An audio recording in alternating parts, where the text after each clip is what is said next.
Hello, Kimberly. Thanks for being here. Welcome to A Call to Healing. Thank you for having me. I appreciate it. My pleasure. I'm so happy to have met you recently and experienced your work. So we'll start there. Who are you and what is your work? And you can go as deep as you want, as far back as you want, or whatever you feel to share today. Okay. I have parents that were avid gardeners. My dad is a botanist. That was his trade. So I learned a lot about propagation, growing things from seeds. And when I was very little, we have this very large plot in our backyard where we got to grow whatever we wanted to. We got to pick out a fruit tree. So I picked out a nectarine. And my earth-based soul loves the earth. So loves to plant and to grow flowers and anything and everything, house plants, all that kind of stuff.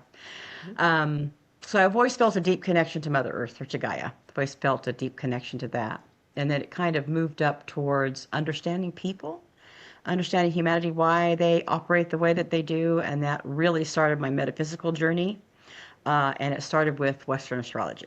So that's the base of where I begin way back in my teenage years to help me understand people. It works too. Beautiful. Astrology really works. So it was a nice confirmation for me to see just I'm young, so I'm starting out with their sun. I don't know anything about the moon or the ascendant and all the other many planetary aspects they are, but just trying to understand the base core of the people that I'm dealing with, the teenagers that I'm dealing with, and the teenage angst more than anything, because I didn't really have that. So you said the word metaphysical. What does that mean?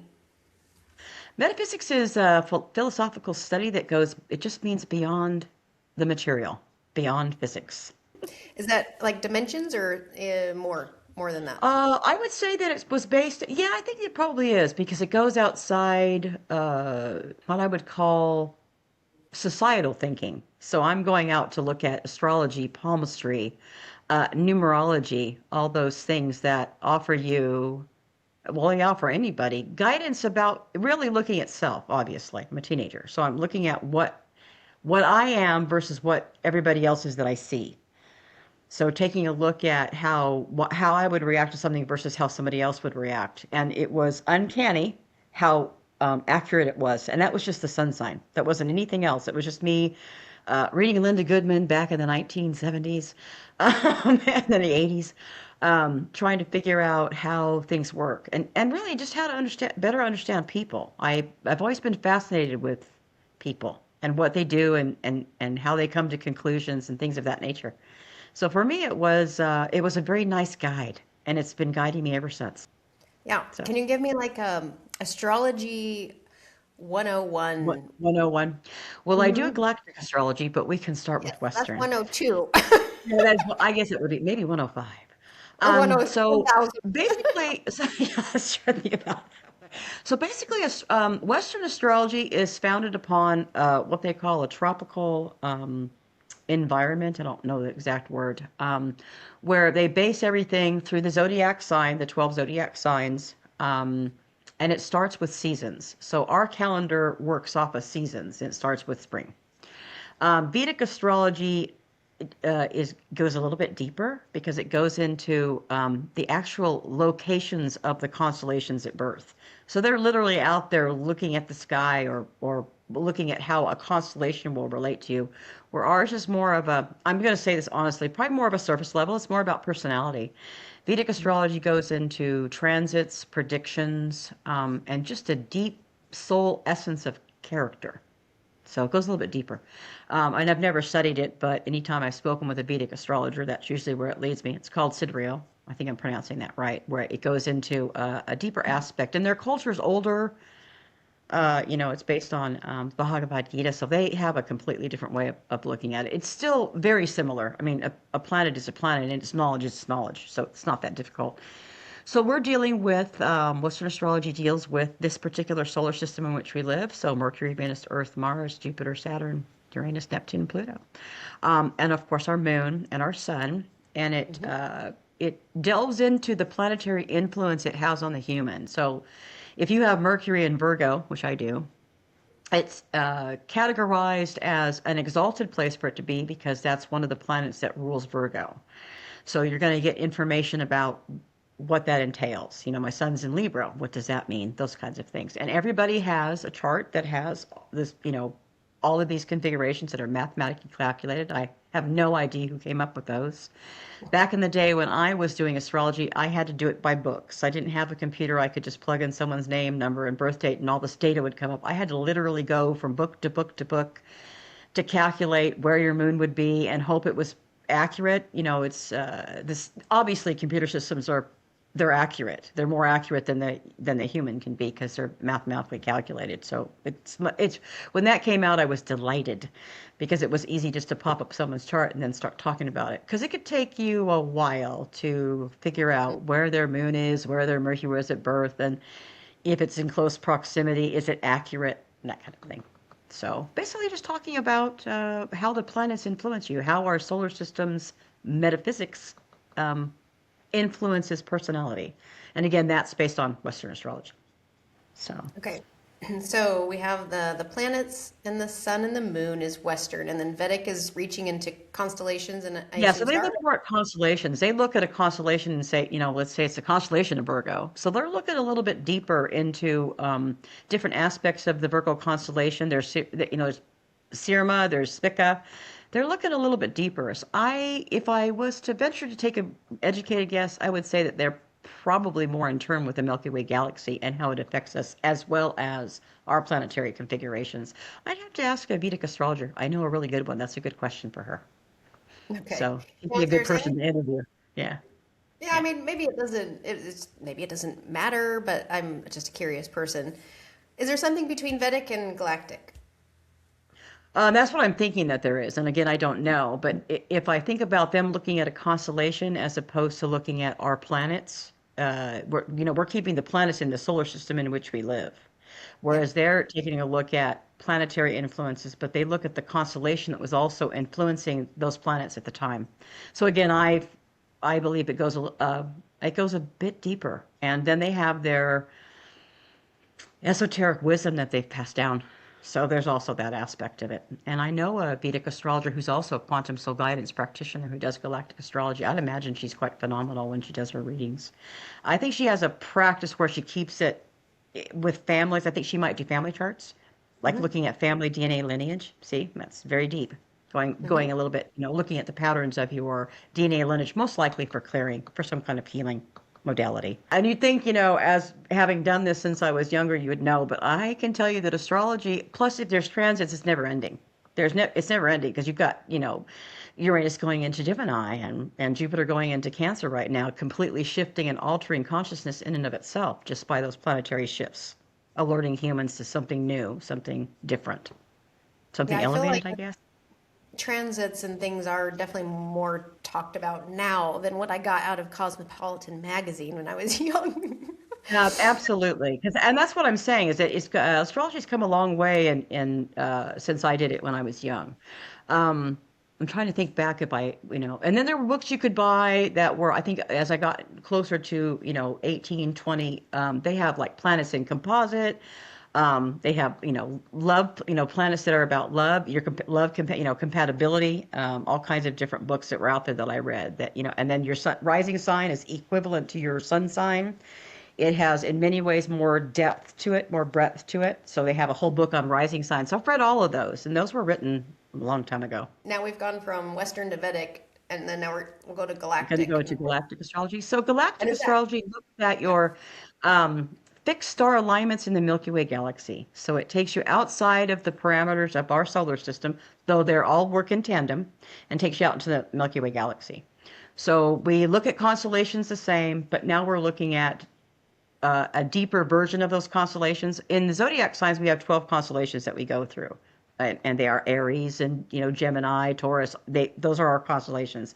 These just take us deeper out into understanding of humanity and even a galactic understanding of other species. Um, and they take us into different areas, different constellations. Like I'm thinking of Nihal right now, which is the bunny rabbit, the rabbit in the sky. Taking you out to well, I'd consider Chiron one of them, but Chiron is also involved in Western astrology, your wounded healer. But Chiron is actually a constellation. And then you have Procyon in the Canis minor, I think it is. So I'd have to look. But so we're going deeper. We're taking it next level, really, into a deeper understanding of how everything's connected. I guess that's the best way to say it. Everything's one. So taking it out into that realm of existence where we're pulling in more information. And if you believe in disclosure, which of course I do, um, it's beneficial. The realization that we're not alone should be known to all at this point in our history. But in case it's not, that's basically what it's really talking about. It's anchoring in other pieces of information about influences, different lifetimes that you could have lived on a different. The Pleiades is a really good one. The Pleiades are the Seven Sisters, but they're actually considered to be a part of the Taurus constellation. But they're their own little cluster of stars. Mhm. So there's an example. Sirius A, B, and C are a huge influence on Earth existence and genealogy, as well as spiritual concepts. Christ consciousness comes from Sirius A. That's in the Canis Majoris, or the dog constellation, big dog constellation. So looking deeper into those planetary influences and understanding there's more to life than meets the eye. That's metaphysics. So yeah, so the fact that I went there isn't really a surprise to me. It's only been around since 2022, and it comes Oh, through wow. someone who's very brilliant, who did, many of you may know, through Dolores Cannon, quantum healing hypnosis therapy. She was a quantum healing hypnosis therapist for I would assume for quite some time. She had over 2,000 readings, and it's so for her, because she's brilliant, different things started. Julia Belas started patterning these different pieces of information. So somehow, some way, her brilliant mind, she was able to do the same thing someone else did with Western astrology, and calculates where these locations would be at birth as well. So you have, when you look at a regular chart, you're looking at the solar system, but this incorporates the solar system along with where the constellations were, at what degrees they were at the time of your birth. So there's a correlation there. How she figured that out, it's just, to me, beyond me, because it's math. But her, and I think she probably had a couple people helping her do that configuration. So the same principle, you plug in the data and then it prints out a beautiful report, as you know, because I've done yours. So That's right. yeah, So, yeah. what does this information? I think astrology. We can kind of leave that because that I think a lot of people are familiar with that. But what does Yes. this knowing of the galactic astrology? What does that do for us in our human life and our So about there's a knowing couple about things that it does. For one thing, it anchors in a true historical aspect of human life itself. There's a historical story behind that. I don't know if you want to hear that or not, but there's a historical story about humans and their creation. But it also, we have what I would call, I'm just going to give you the story. it? In this particular existence that we're in, an earth-based soul is someone that was created to be an earthling. So it goes back to the genetic makeup of you being an earth-based soul. Then there are interplanetary beings who have chosen to come into this, into an earth body, like myself and like you, come into an earth body to help the earthlings ascend. So we're in a very pivotal moment in history where Gaia herself, who is a being and like us, sentient, has decided that she would like to live in a higher frequency and a different kind of idea. Unmaterialistic, not materialistic, but spiritual. More along the lines of a God source, all that is, source light, whatever you want to call it. So she technically has already ascended. She's already in 5D. But the earthlings are lagging behind. So one of the reasons why the angelic realm people have come and incarnated, and one of the reasons why that we have interplanetary beings incarnated at this time into Earth body, is to help the humans ascend, to help them along their journey, to show them the way showers, light workers, grid workers, all kinds of workers on Earth that are in a human body but not of human origin, helping guide the humans into a higher existence, a higher frequency, and to live a more spiritual and let's face it, happier, less chaotic life. So, and there's obviously long stories behind that. But and actually, it's not just Gaia that has ascended. If I was to take a look at the patterns of everything that's in the solar system, Sol itself, our sun, is probably 90 by now. And I think that in this particular mathematical world that we live in, that 90 is as far as the solar system can go. So you've got them all ascending. Like I know, I was talking to someone yesterday about that. probably Shayna, about the difference of where these planetary aspects are in their evolutionary cycle. So I believe that Earth is probably the last one kind of lingering in the 5D, but that's also because the species that she has here has to catch up with her. So the Earthlings have to catch up with her. They have to raise their frequency. And a lot of that means letting go of old patterns of behavior, one of which would be fear. The biggest one, really. Lack, fear, abandonment, those issues, those very what we would call in Western astrology, Black Lilith issues and Chiron issues of wounded healing. So releasing old patterns and moving into really resetting to 0 point, which we are at right now because we're in 0 degrees Aries, as we maybe 1 or 2 degrees now. We're resetting the bar to start from fresh, start letting go of anything that was left that was lingering, that would be a karmic debt of some nature, releasing all of that so everybody can start fresh, start new, and start building something towards a higher frequency, really a deeper connection to source light, your creator. I think the Palladians, I found out, call it prime creator, but source light, same thing.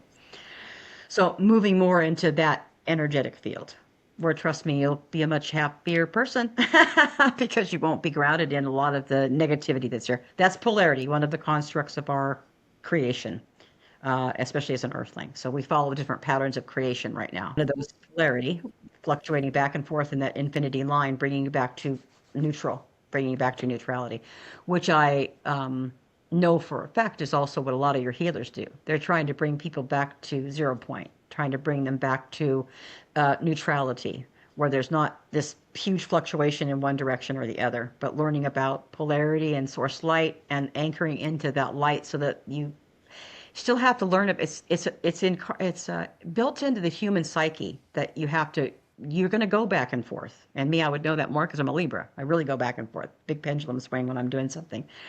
To bring you back to center. That center is source light. That's the God source within you. We are all creators. We are all of source light. So it's bringing you back to that neutrality where you can look at things from a different perspective and a more logical perspective, and understanding that other people are on their journey and these patterns that ebb and flow. And that's why, and every earthling is programmed to go through their childhood and their teenage years and then come into adulthood and then look back at their childhood and and teenage years and figure out for them the neutrality of it all, or the lessons that were for them, not to them. It's a big change when you think about something happening for you instead of to you. You chose those lessons. So anchoring into those lessons that you're learning, because once you learn them forever. So that's the whole point, is really just being here for lessons and learning. And honestly, people, to have some fun, to enjoy life, to enjoy nature, to enjoy all those beautiful things, that sound bowl that you get to have, that, walking in nature, playing with your children in the water. That's what life should be about. Backtrack and maybe put it in some words in case someone isn't as, expanded or something, to bring it back. I get that. So the understanding is, by looking at our charts, specifically our galactic chart, is to know if we're Earth-based, or does it matter if we're Earth-based or if we're... The whole point is everybody's learning. So even if you came here as an interplanetary being, and trust me, those angelics here that have never been on Earth, that didn't understand 3D and didn't understand all of what's involved with being an Earthling, are finding out what it's really like. And it's not easy. This is not an easy place to live. So if that makes you feel better, I think it should, because it's not. The Earth is sometimes I'm not going to call it laboratory Earth. It's, but that's what some of the intergalactic beings out there refer to it as. It's a large learning curve here because you have such free will. Free will here is 100%. So every choice you make, everything you think, every action, word, deed, it's all related to your own choice. And I think people forget that. They forget that they're the ones that are in control. They are that sovereign being that is making these choices one way or the other. And I was thinking about this yesterday. A lot of times people think they don't have a choice. You do have a choice, but sometimes one choice is so incredibly difficult, you choose the other. And sometimes you're meant to choose the more difficult one, because that's what's going to alter your perception. So you have to realize that too, that these decisions that you make every day, and they're everyday decisions, they matter. They make a difference. there's no hierarchy. No one's better than anyone else. Everybody is No, just on a no, journey. and that's part of the concept of 5D. Now, if I'm looking at your galactic chart and you have the great attractor in there, the great attractor is bringing forth inclusivity. Everybody is on their own journey and they're doing their own thing in their own way for themselves. They're sovereign.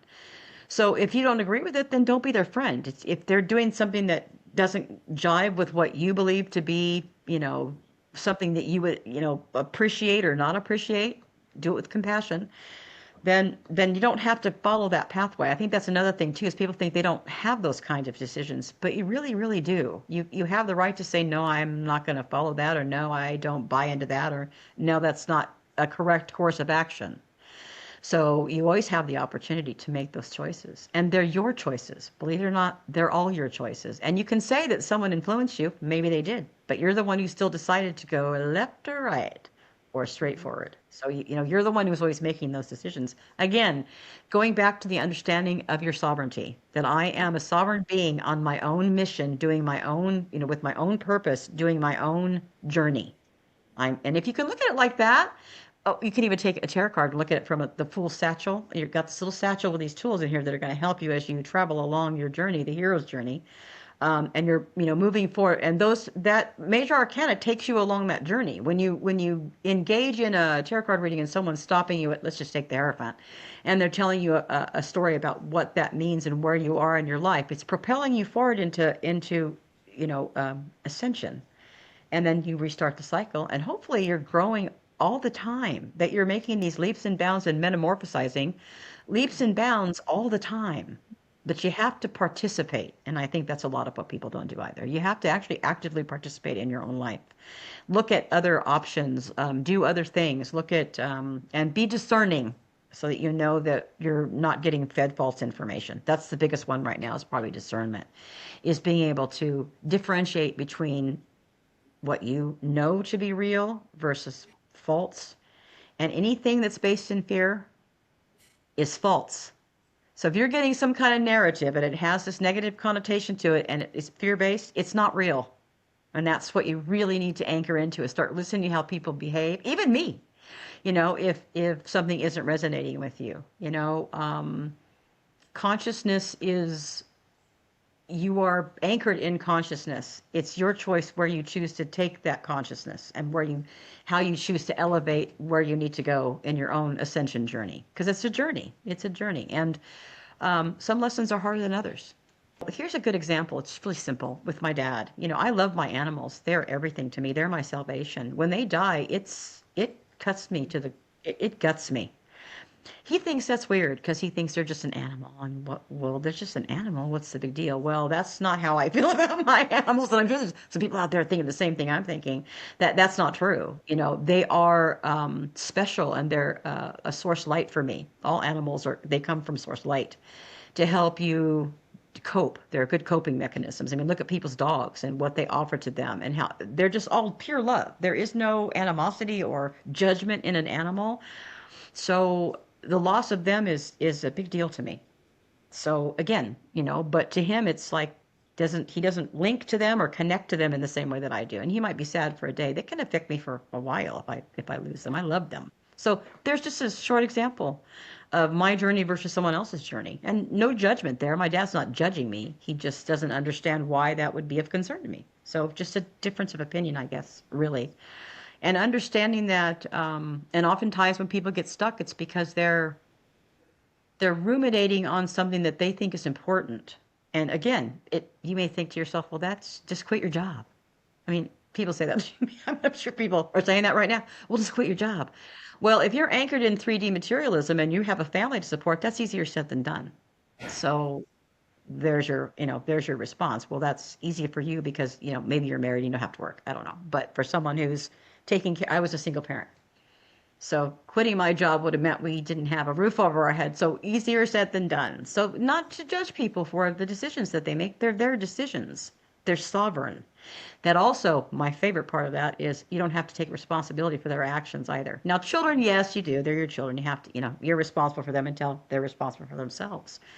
But knowing that everybody is sovereign and they're making their own decisions, and, people ask advice. I'm sure you have friends that call and say, I have this decision to make, and can you help me make it? And you're going to give your 2 cents on, or maybe 10 cents because you're pretty smart, on what you think is important. But it's still up to them to make that decision.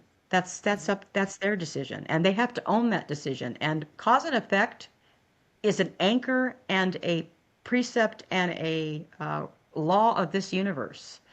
Everything that you do and say has an effect. So it's also balancing and realizing that, cause and effect. But I can tell you, anything that you do that's based in fear is not real. And you need to let go of that illusion. And I'm telling you, once you let go of that illusion, you start seeing things in a much, much different way, a much better, healthier way, actually. For someone listening that may, they may not align with tarot card reading or even astrology, whatever, if they're, just living life and running the program that was installed in their childhood from their parents or their school or whatever, and they don't understand, or maybe listening, they're hearing something interesting. It's about responsibility. And then how do you know you're acting out of fear and not just practicality or programming? I think it's more of a feeling. I think that what I've really learned about being in this human body is how emotional humans are. Humans are very emotional creatures.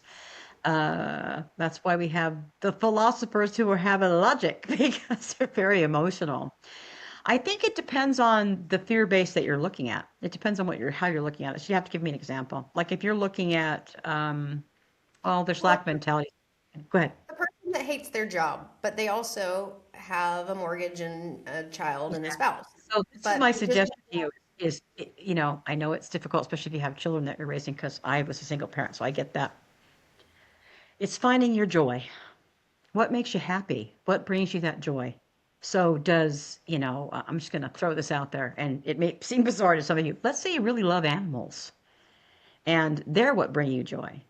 Have you ever considered being a dog groomer? Have you ever considered being a dog walker? Have you ever considered being, well, a veterinarian would be really awesome, but have you ever considered looking into something that would allow you to be with a horse ranch? Ever looked at something that would allow you to make a living while you're doing what you love? And yeah, and for some of you, if the high powered executive is going to be difficult because whatever you make, you spend. So, downsizing your life might be a difficult task and wanting to give your things to people. But those are material things. They're not spiritual things. You have to really reset that idea or concept of what's really important is your relationships and the love you have in your life. And that's Christ consciousness 100%. What did Christ come here to teach? He taught love and compassion, and to always operate out of your heart center towards other human beings. So we'll go back to the dog walking. I mean, that was just an example that came to me because I love animals. Looking at something that's not set in materialism, but set in something that allows you to expand your consciousness and allows you to be happy while you're doing it. And trust me, we are in a very, very fortunate place right now where humans are coming back to center. They're coming back to that heart center, which means they're going to want to start doing things that are along those lines of what will help me develop my heart center, my compassion, and my joy. And a lot of those things are healing modalities, which many of you are most likely called to, many of which have already left the corporate world to do something in that way. But I want you to also look at our world right now and the chaos that it's in. We have systems breaking down. So that's also something that's going to have to come to the forefront. Someone who understands how systems works, logistics, and revamping those. One of which could even be our public schools. So see, there's a lot of opportunity out there for you if you just start thinking outside the box of what would bring you joy. Sometimes volunteering leads you to a job. Many times I volunteered doing, especially since I live in a community I've been here for 21 years, and the community that's here is very limited in its ability to earn a living. So, sometimes it's volunteering to do something you think would bring you joy that ends up altering your perceptions and altering how you see the world, and then turns into something where you can make a living, where you can, support yourself and those that you love. You have to step outside that box. So you have to really start thinking about what would bring you joy. And actually that will bring you joy when you figure it out. So it's like going on an exploration, trying to figure out what will make you happy. Because for some people, wheeling and dealing makes them happy. I've seen it. My brother's a lawyer. He's a very good lawyer, and he loves every minute of it. He's in his bliss when he's in the courtroom. See, so that, so for him, he's always, the career he has chosen and is helping people has always been exactly what he was meant to do, and he's very successful at it and he loves it. He really does. I mean, he's 65 years old. He might not like me saying that. And he's looking at it from a different perspective because he's not, he's getting towards retirement. So he's of counsel now, but he still loves what he does. It sounds like we need to learn how to play, which leads to creating something, and that creation could be innovation, and which is probably what we need. It absolutely does. And I think you're a good example of that, a really good example of finding your joy and playing and then having it come. Look what you're doing right now. You as a creator, also the recognition of that all humans are creators. You are of creation, therefore you are a creator. So come up with something new, something different, something innovative. Y'all have that capacity. It's not just for a few, it's for everyone. Sometimes things are simpler said than done, but once you start working on self and healing self and finding out where what your assets are and looking at what makes you happy and something that I think everybody was born to do something. I think, well, that's what astrology does for you anyway. And galactic astrology is just next level. It just takes it to the next level of your purpose. We're on spiritual journeys now. The point is to move away from materialism. We live in the 3D world. We can't get away from the hard knocks, but taking it to a spiritual level where you operate from a different perspective and a much more peaceful perspective, actually. What I see this whole conversation is like we started with fear, right? Which has a frequency, and we want to move to play and create and love and be up here, which is, it's really just a movement from like a frequency movement and living more in our heart. And that comes from being our authentic self, which is doing the things that bring us joy and love and life. And like, we're here, we have to be here, right? Or, I guess we don't have to, but we're here. So let's just make the best of it. So exactly. Magic and you're a great example of that. So you really truly are very inspirational because you do it every day. And everybody can do that. It's not really, honestly, everybody can. It's that's what Source Light wants for you. If God, that's what the intention was. It wasn't for suffering. And some lessons are harder than others, so they appear to be like suffering. But then think about something that you learned when you were, let's go back to your 20s or your 30s, something that you learned, a lesson that you had to learn that was a little more difficult. And then when you came out and you understood the lesson, you understand the reasoning behind the lesson, what kind of a better person it makes you. And generally, it makes you more compassionate. When you learn something about that you had to deal with, that you don't want someone else, you don't want to inflict that pain on someone else, or you don't want to have them witness that, it brings about compassion from your heart center. It brings about that heart-centered compassion that allows you to be kind to others. And I'm telling you, kindness doesn't cost a dime. So say hi to your neighbor, smiling at the person at the grocery store, helping someone across the street, rescuing a cat or a dog, those kinds of things. And they don't cost a lot. Kindness goes a really long way, really, really long way. And not judging someone goes even farther because you're just showing that you understand where their journey is. And I think once you start practicing that more, you'll see how much joy it brings to others. Yeah. As you release judgment and you just allow people to be, it actually takes the load off. It's like, oh, I don't have to care anymore. That it does. That's what I'm saying. It's a breath of fresh air. It's a breath of fresh air. It's like, oh man, that's so awesome. And also appreciating people for what they do offer. Because again, everybody has something to offer. It's not it's not exclusive. You offering your smile, your kindness, your words of wisdom, your inspiration. Those are beautiful things to offer, and they don't cost you a dime. So it's not about that. It's about, sharing and, in the chaotic world that we live in. Well, in many ways, we're the ones who created that chaos. So you have to think about that as well. How can I decompress the chaos that's out there? One of those biggest things is not buying into the fear that you're being led into. Because there are many things that have pre-programmed you to think that way. Society does that in some ways. Social norms. I'm a sociologist. So if I look at the, societal norms of something and how I grew up and what was expected of me, and same for you if you're a different generation than me, which you most likely are, looking at those patterns that you were taught that they thought were important, are they? Question everything. That's stepping outside the box right there. Was it really important that because success should be something you feel as a sovereign being. What makes you successful is what makes you feel successful, not what someone tells you is success. And I'm not even sure you could measure that. I thought about that the other day too. What is a measure of success? I wrote a book and I was really proud of that book and I'm still proud of that book and I'm still writing. Does that make me successful? Well, not if you look at it from a monetary perspective. Book writers don't make money unless they're John Grisham or someone of that caliber. You don't make any money off your book, but I don't think that's why you write it. I think a storyteller wants to tell the story because inside that story is a lesson in there. They always have a lesson in there. Children's books as well. Teaching the child kindness, teaching the child, that sharing is caring.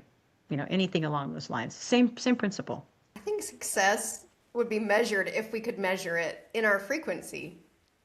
Oh, I like that. See, you're Like just a Whoop, brilliant. like a Whoop Yeah. watch, right? It's measuring your heart, whatever it Oh, does. maybe, What if we had see, a and that's a frequency? task for one of you out there to create something that shows your frequency. And they have a little sheet.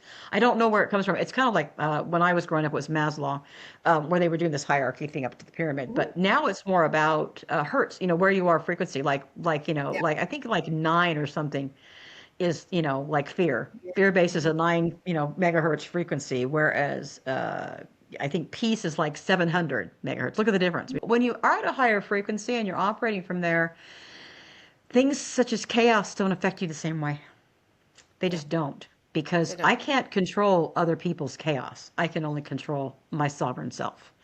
So if I'm operating at a high frequency where I'm offering love and light to others and kindness and warmth and compassion, then I'm joyful. And oftentimes that tends to spread a little bit out there in the universe in a little wave pattern as it goes, like those beautiful sound baths I recommend to everybody that you do, where you're having those wave patterns run through your body and correlate with your body in a way that it resets and recalibrates that emotional frequency for you.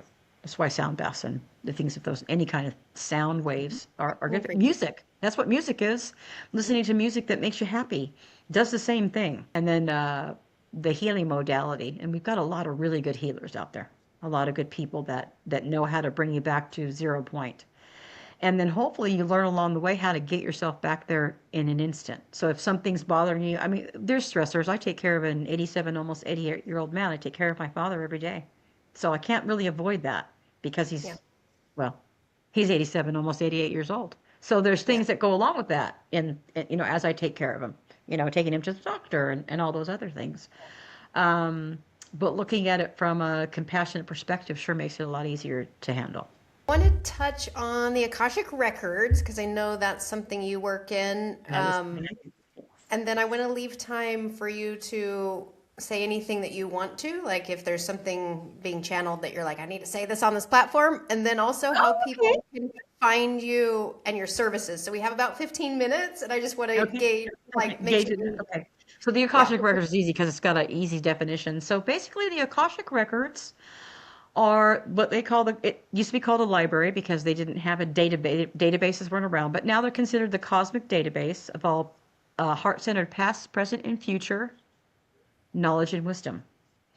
So as you have traveled along your lifetimes and traveled along your journey from source light, you have collected all kinds of information and knowledge and dealt with all kinds of different incarnations. So the Akashic Records, I'm an Akashic Records reader, taps into those. Now, it is said by Linda Howe, who wrote a book on Akashic Records, and it's the only one I really know that's out there that did it. That was a required reading for my certification. Uh, Everybody can tap into the Akashic Records. What the difference is your frequency. So basically, it's a library.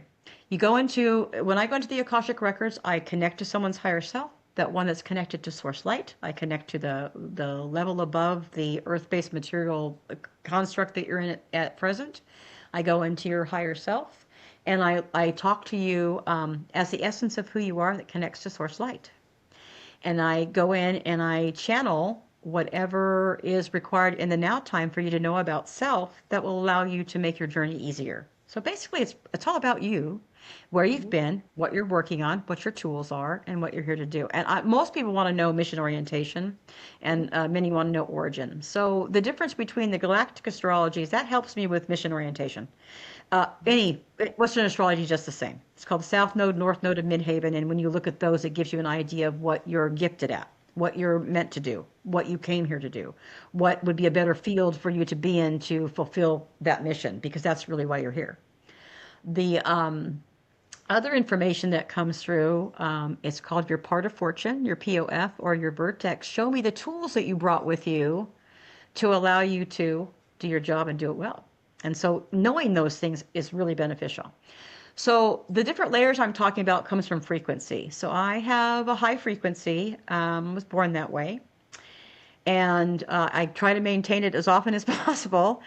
And basically I connect to, when I'm connecting to your higher self, it depends on what frequency you're at. So I'm able to tap in, go pretty deep into anybody. So I've met a lot of very high frequency, very spiritual beings. I've met angelic beings, beings that are, they're actually literally from the angelic realm.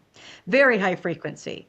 So, but as an earth being, you can tap into your own Akashic records. You have that capacity. They're your records. So if you learn how to do that, you can look back and get a feeling for, maybe past life recall, but not in a sense of glorification, like, I'm connected to Isis or I'm connected to, it's not about that. It's about what tools you've brought with you that have allowed you to be in this now moment that will allow you to propel yourself forward and reach a higher frequency. So really the Akash is more about letting you know who and what you are in a deeper way, because you're not, look what we live in right now, so it's hard to link to that. But so it's basically the cosmic database of all your past, present, and future.